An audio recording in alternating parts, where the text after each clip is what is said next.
you'll see that the idea of the analysis in each case is there is a specific challenge. For example, how to go to a zero carbon energy system. And then the idea is look at the technical options. What could be engineered? How much do they cost? What is the time frame? And what should be done in order to achieve the goal by a certain period? So you can ask the question, what is the lowest cost way to create a zero emission energy system by the year 2050?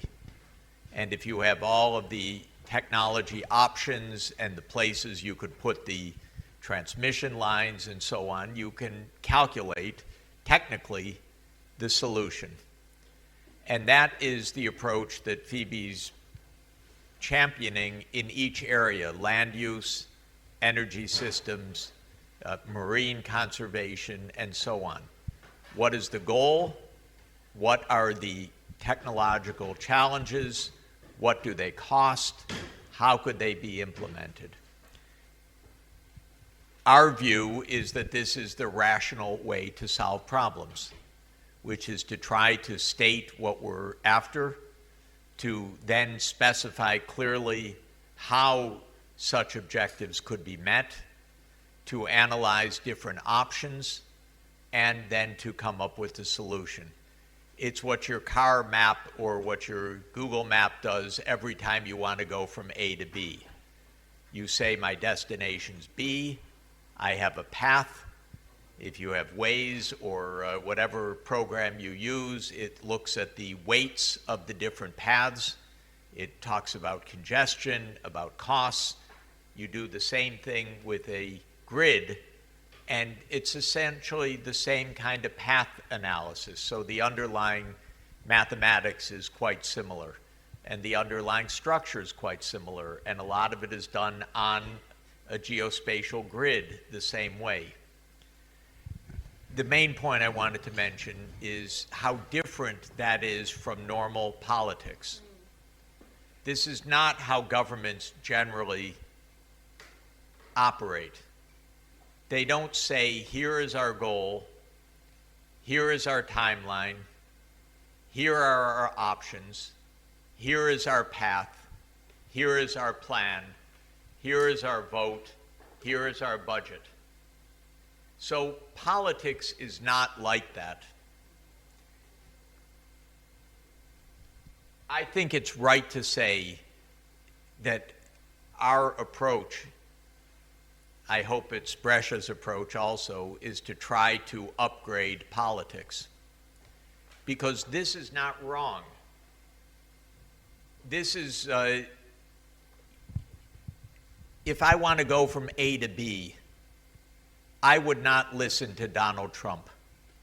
I'd rather look at a Google map. And if he said, oh, but you don't want to go that way, you go my way, I'd say probably he has some interest because he has some store or golf course he wants to lead me to. Or he's an ignoramus, so he doesn't know where the hell to go, but he has to say something. And so forth. You wouldn't listen to a politician tell you how to get from A to B. But we don't hear our politicians exercising this kind of rationality. The problems, unfortunately, are too complicated for the normal, I'll give you this, you give me this, we'll vote, it's in the right direction.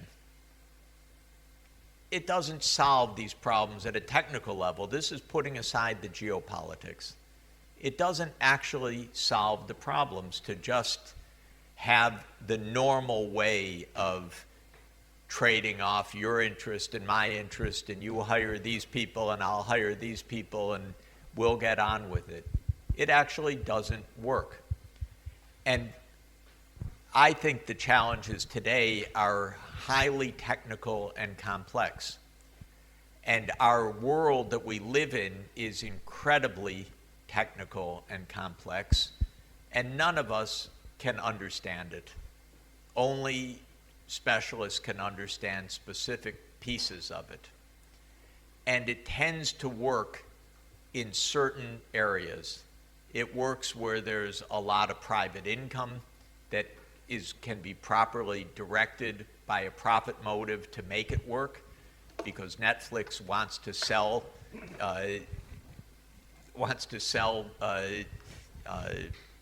movies to us, and that's a highly technical system that has to work. It works because the utilities know what they need to do, and people want electricity. The airline system works quite well because politicians get on airplanes. If the politicians never got on airplanes, the airplanes would crash all the time, or they just wouldn't take off.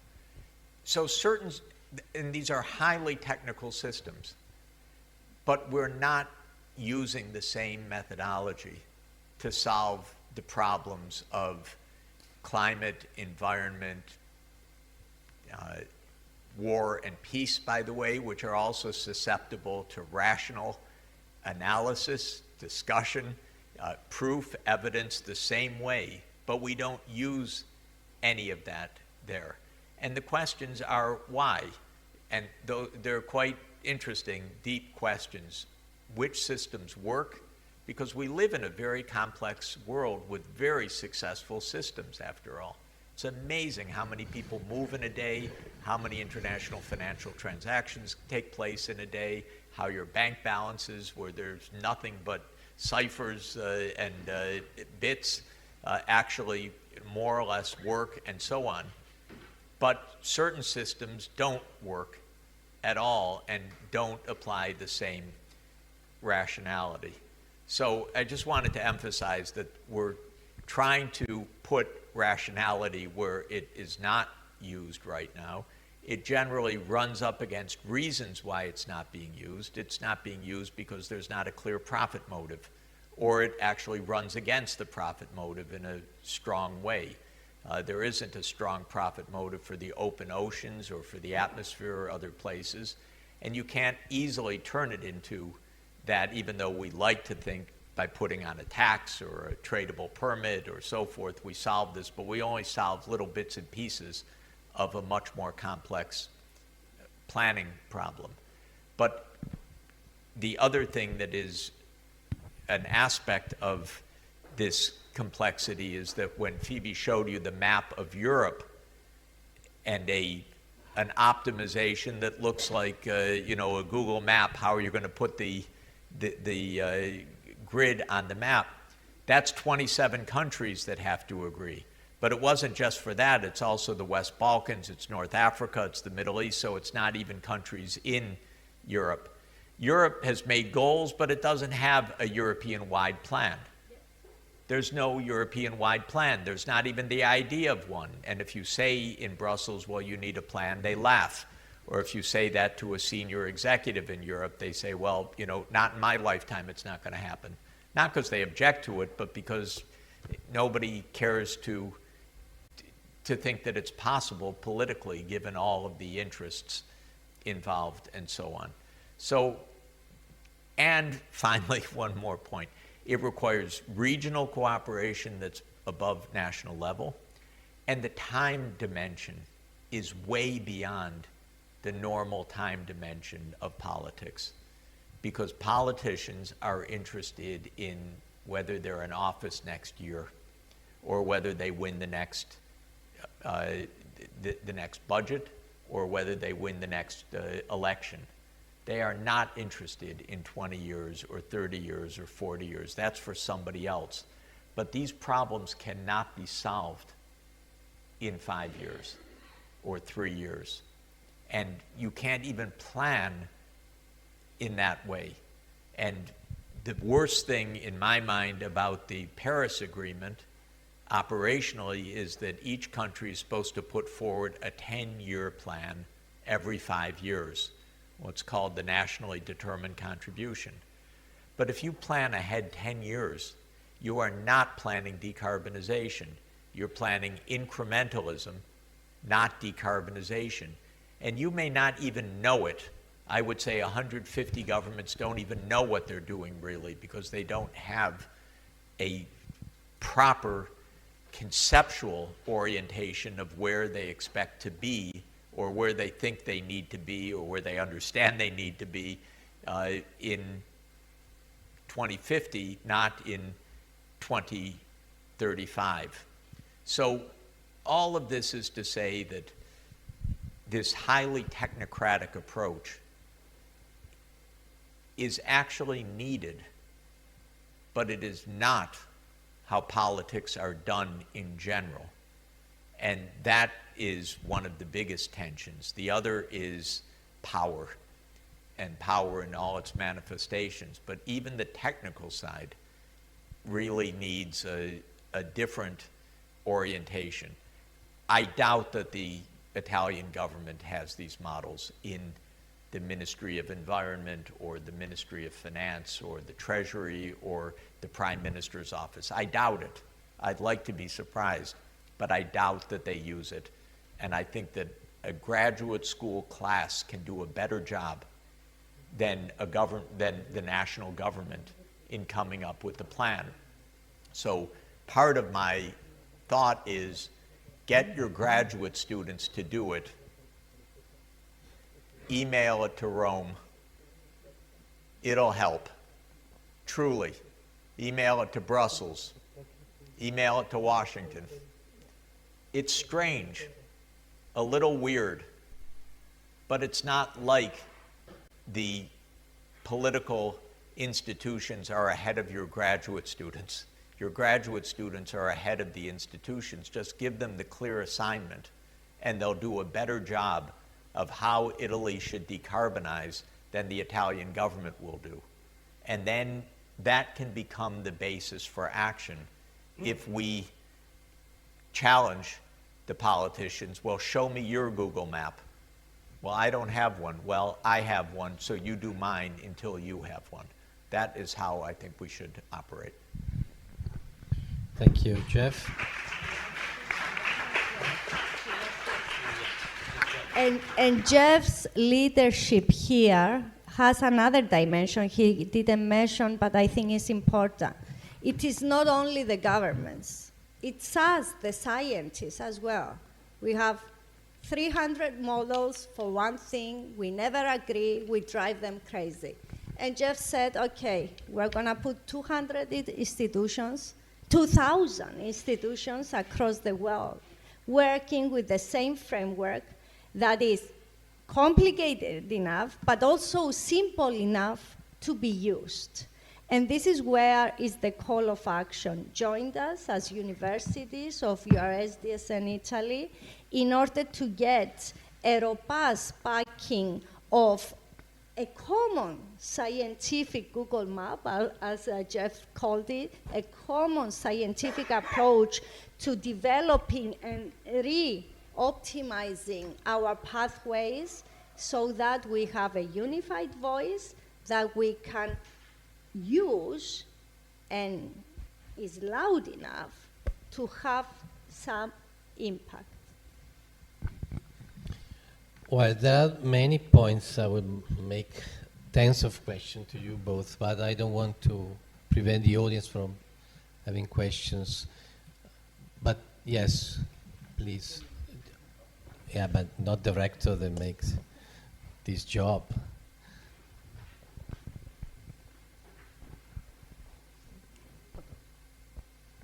You can introduce yourself while making the question, please. Yeah. Briefly. Hello. Thanks for your speeches. I would like to, I'm a student of University Chair, and I would like to ask you one question. In your opinion, what is the main direction of development of green economy all around the world in 15 years? Will it be venture investments in green and sustainable startups or something else? Thank you. We collect some questions, more than one. I have a question. Please. Can I? Thank you. So, because you made a picture that is a little bit dramatic. but you gave a lot of importance to geopolitics. But is not the world driven by economics and technology rather than politics? Yeah. This is my feeling. And what do you think about Draghi report? Draghi report seems to draw back the attention of European Union to competitiveness and growth, especially against United States and not against, well, compared to United States and China. Is that a drawback? I mean, we go back to growth, where we spent 10 decades speaking about sustainable growth. There is a wording in the report that is funny. It says sustainable environment, but it's not the environment to be sustainable, it's the growth. So what do you think about that? Is it a drawback, or is it a new perspective, or is it necessary? And then I have other questions, but Good, maybe please. later. More questions. Rector, please. Hey, thank you, Jeff. Thank you, Febe, for your speeches and talks, very inspiring. I'm referring to the 5 pillars of the Pact for the Future. Yeah. And I was thinking how I can give my little contributions. Probably not in the reform of the UN system, possibly to some extent to control technologies, but I was particularly interested to the 4th, which is empowering young and next generations. Well, it is a nice statement, but how to do so? I think it's not just to retire and to hand over to a younger rector, for instance. And I think that we should build a real trust between generations and to use the same language and to try to define what the common good is for the future. But maybe at the UN level they've made some other reflection, so I would like to expand a little bit on that and to elaborate. To me, it's a crucial point, since we are a middle-sized university, but still I feel responsible for more than 16,000 people, young people. How can I empower them? Wonderful. That is not only a question of competencies, I believe. Thank you. One more question. I have a question for Phoebe, otherwise you feel alone or lost.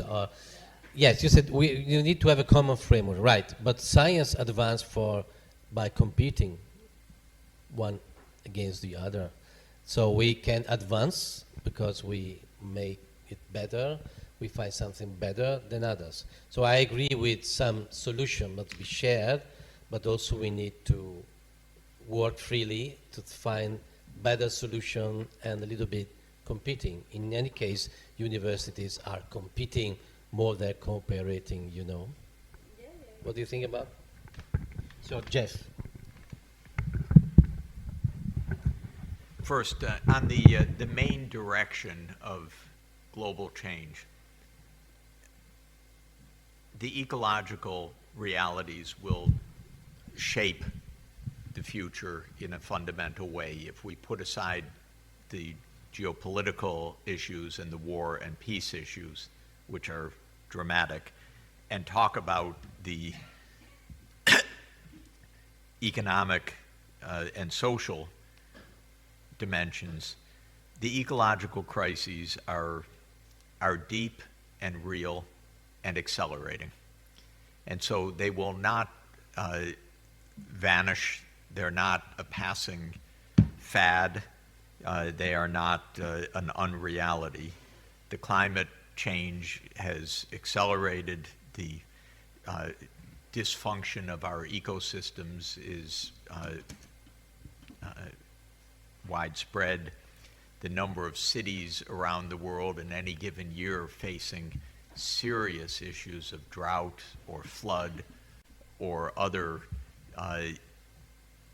climate-related manifestations is very large right now. Forest fires and other disasters, the displacements.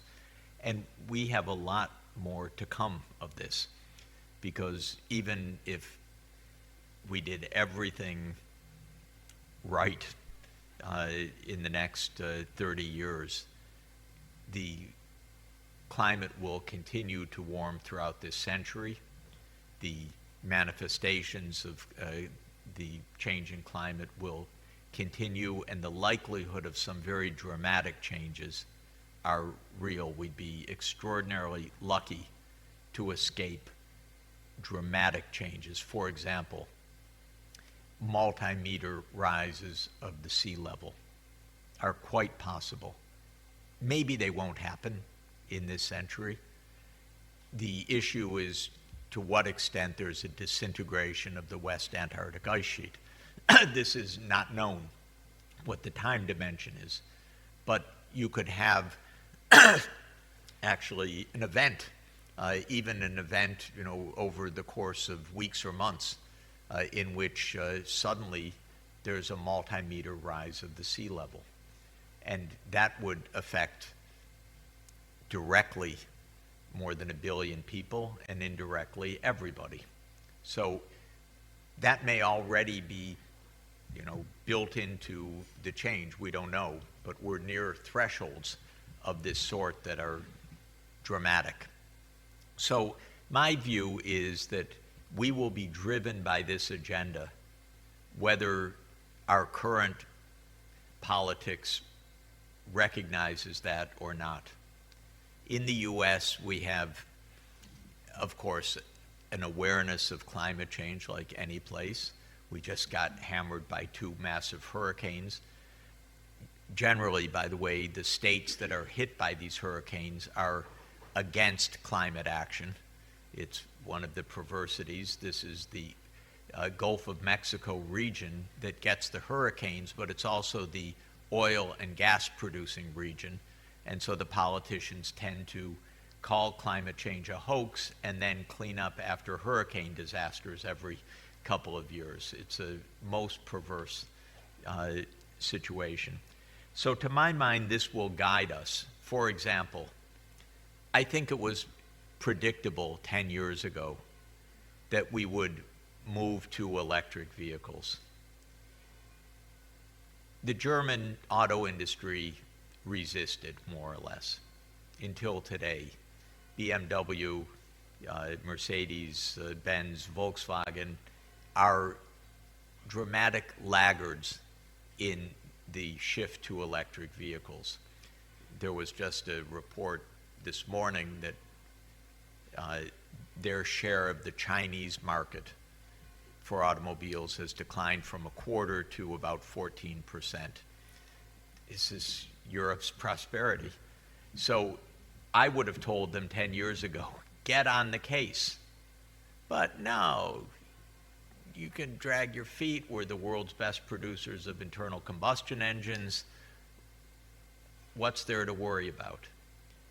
So my advice on the future is understand that these ecological challenges are real, and they're going to reshape energy, transport, organization of cities, and the way that we produce food, the way that we generally use nature. And societies and businesses that understand that are going to be in the lead, and they will generally make more money, and there will be anticipating the political changes ahead, even if they're not here now. I can't see how this could possibly go away and be less important in the future. It will only rise in importance. We just had, for example, BP announced that it's abandoning its target to reduce its production of hydrocarbons. That's an example. Yes, it may make sense over the next quarter or the next year. It's surely, maybe it's even rational from an extremely narrow point of view, although I doubt it. But it's the kind of thing that will not stand 10 years of reality in the next 10 years. There will be either the company will be taken over, it will be driven out of business, it will be nationalized. Something dramatic will happen to our oil sector because they not only are misbehaving, but they will never play the future role that they think they will, no matter how powerful the lobby, because the reality of climate disasters will be even more important. Related point, the digital transformations, which is more than digital, basically the arrival in an advanced digital information age, I think is an irresistible technological change as well. So we will have humanoid robots, we will have AI systems pervasively in our society and so forth, because these are breakthroughs at certainly comparable to any major technological breakthroughs of the last 200 years, and perhaps exceeding all of them. So thinking about that, what will our digital world look like? What will a heavily dematerialized economy look like? What will a work from anywhere economy look like? What will a world with Elon Musk's humanoid robots look like? He promises to come out with Optimus by next year. I kind of believe him that he's going to do this. And I think the third or fourth generation of these robots, we're going to each have them. They're going to be, they will have greeted us at the door, helped us find our seats, perhaps in 10 years given our lectures instead of us. But in any event, this will transform the world as well. Thinking about that clearly is a big, wonderful exercise for graduate students because you know this world better than your teachers, and thinking about its implications and how to guide that and what that will mean for the economy, I think is a very, very fertile area.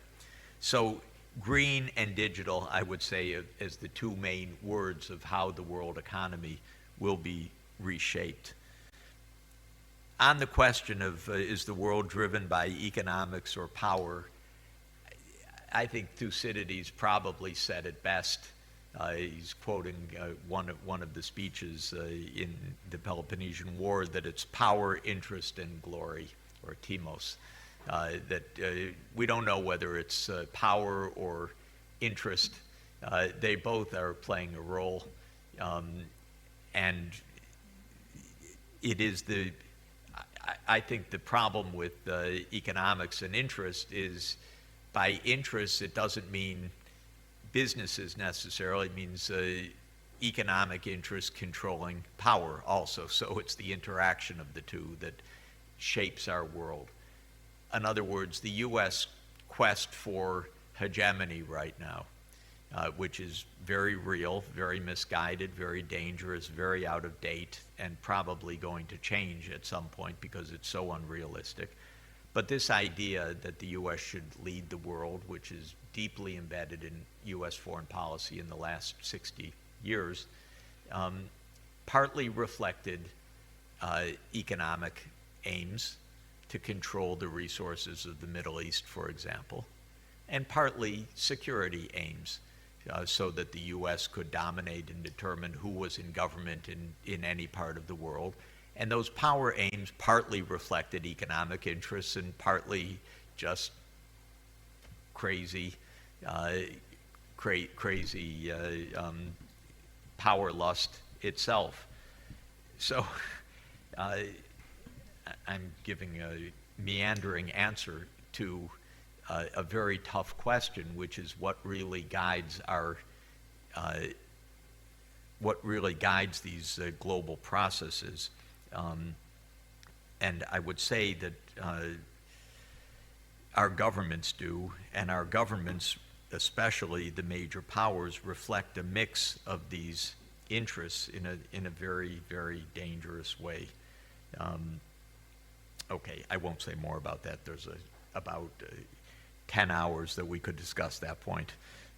But I think what we should be guided by is our shared explicit objectives rather than these hidden agendas or these vague agendas. So if we were guided by the goals that we've set rather than by whoever is driving U.S. foreign policy, we would be a lot better off In other words, it's trying to use the instruments of power for our collective interest. It's an old idea. The Greek idea of Aristotle in the Politics was that politics should be for the common interest. Machiavelli's idea was a little bit different, which is it should be for preserving the power of the prince. And Aristotle had it right, in my view, at least at a philosophical level. Government is the way that, in a shared way, we address shared interests, or that's how it should be. It is not to preserve the office of the prince. It is actually to meet our shared aspirations, and as clearly as we can state them, the better off we will be. What about Mario Draghi's report? Well,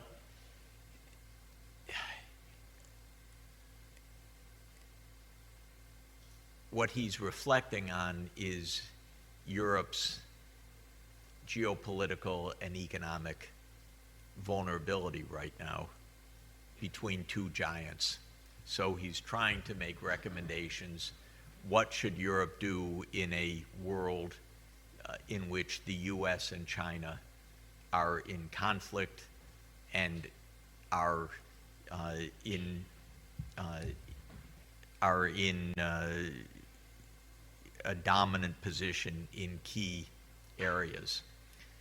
And he has a number of recommendations, many of which I find correct, to use public finance to bolster Europe's position.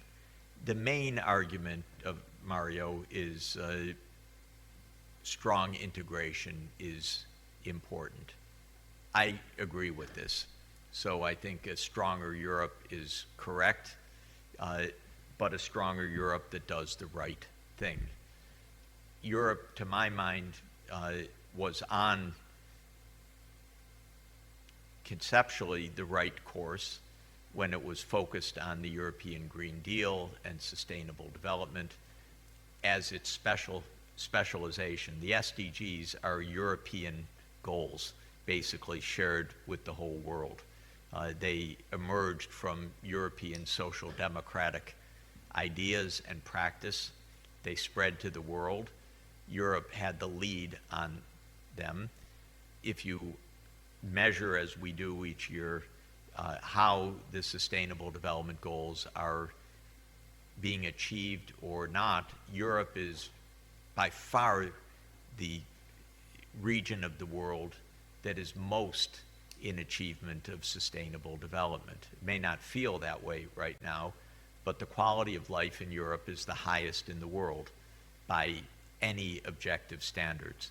You work the least, you have the highest living standards, you have tremendous leisure, you have incredibly high productivity, high living standards, life expectancy, the highest internal peace until this war in Ukraine, and the highest measure of subjective well-being in the world. If you ask people how you feel about your lives, Europeans routinely had the highest estimation of their life quality in the whole world. That's good. That's Europe's comparative advantage. Not fighting a war with Russia, not remilitarizing, not breaking relations with China, not doing all the stupid things that a hegemonic power wants to do, that is the US. So Europe's biggest mistake, in my view, I don't know how I got on this, Draghi report, yes. Europe's biggest mistake was to put the headquarters of NATO and the European Union in the same city. Just put them in different places.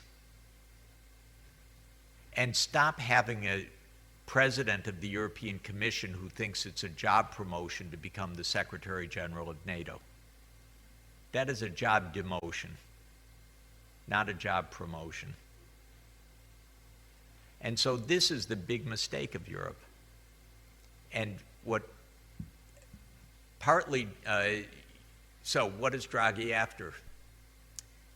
Stronger integration, more public finance, all to the good, strengthening sustainable development, all to the good. Yeah, I'm basically sympathetic. There are parts of it that I don't understand or agree with, including building the defense industries and all of this current rhetoric of Europe having to build its defense industry. It's much cheaper. Diplomacy's a lot cheaper than spending 5% of GDP on the military. And so this is the big mistake that that Europe is being led into. And by the way, when you spend all that money, it goes to U.S. companies. That's the whole. That's half the idea. It's our industry that you're supposed to be spending your money on. So I think Mario is basically on the right track, but it was also pushed aside pretty quickly. Well, it's too much money. Everyone's got budget austerity. It's not worth doing, and so on. And I'm not a big fan of your commission lead right now because it's all war all the time. And don't get me started, actually. Okay, I won't. I'll stop.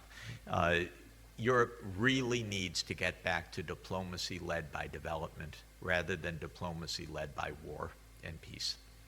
And then Europe could really have the primary position in the world in global diplomacy, because everyone in the world needs to figure out how to do sustainable development.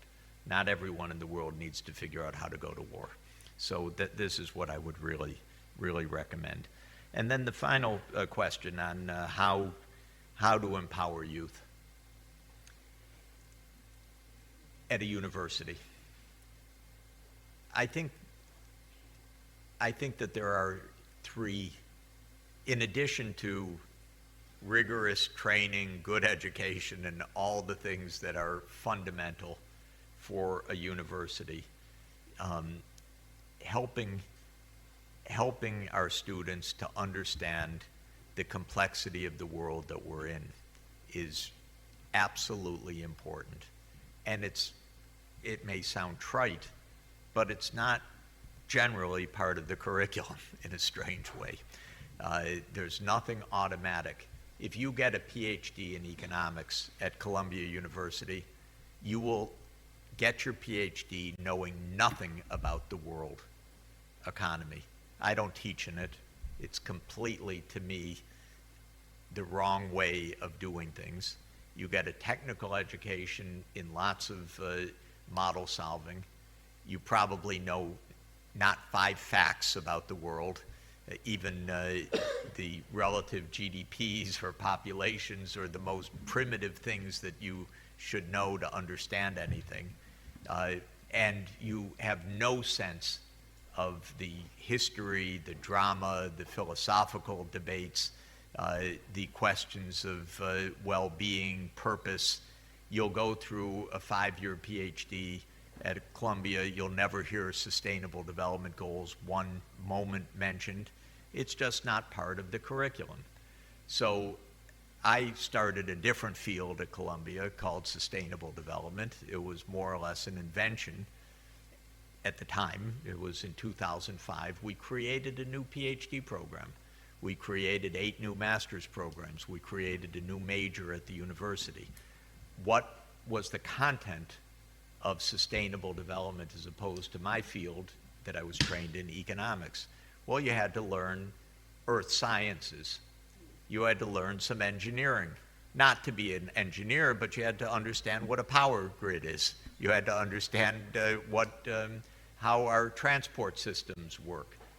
You had to understand some geopolitics and international politics. And my definition of the PhD was you have to be able to satisfy an advisor in the physical sciences and an advisor in the social sciences. So I didn't want to stipulate too precisely what your PhD is, but you had to have an advisor in economics and politics or in engineering and earth sciences. And both of them had to certify that you were literate at a professional level in those two very different kinds of approaches to the world. So this is the first thing I would say, is helping young people to understand the world that they are in and that they will be facing. And it's complex and it's amazingly interesting. And doing it at Brescia is a fantastic place because you can walk around in a short area and see 2,000 years of history before your eyes and understand long-term change, geopolitical change, technological change right before your eyes, where we can't do that very well in New York City. We don't have almost anything to look at before 1620, and we have very little to look at before 1800. So I mean that seriously. Starting with the own neighborhood is a phenomenal education because you have all of history here within walking distance, within your own gaze. Then understanding the world, which is not easy, by the way, but at least giving the tools so that for their future life they know different regions, the history, the background, the orientation, and so forth. I think every student, if possible, should spend a semester someplace in another continent, and that this is really important. It's important to make friends. It's important to see a different place, a different ethnicity, race, religion, culture at the background. And I think a university network should offer that routinely. And a degree can now be done in so many creative ways that was not really possible before. And then the last part, I would say, is give the idea of improving the world. So what does that mean? Give the idea of how can we achieve goals that we've set. So this goal orientation. People ask me, what should I study to study sustainable development, or what should I plan to be professionally? And I say, anything you want. You can be in public health, you can be in medicine, you can be in economics, you can be in politics, you can be in engineering, you can be in earth sciences, you can be in psychology. Doesn't matter. But the point is that you understand that you're part of an interconnected body of knowledge, and that you have a moral responsibility to contribute to the public good. And giving an assignment, a capstone project, something practical, something local. How can agriculture be made more sustainable in the Po Valley? How can we ensure tomato sustainability? How can we, 1,000 questions that you could ask. By the way, grad students are the best resource in the world for actually getting the right answers too. They later turn into Nobel Prizes and other things, what comes out of graduate school work. So I think that it's really important to have some degree of problem solving, not only scientific research, but add that dimension as what any person blessed enough to have a great education in the world should also carry with them from the education. So those are my thoughts.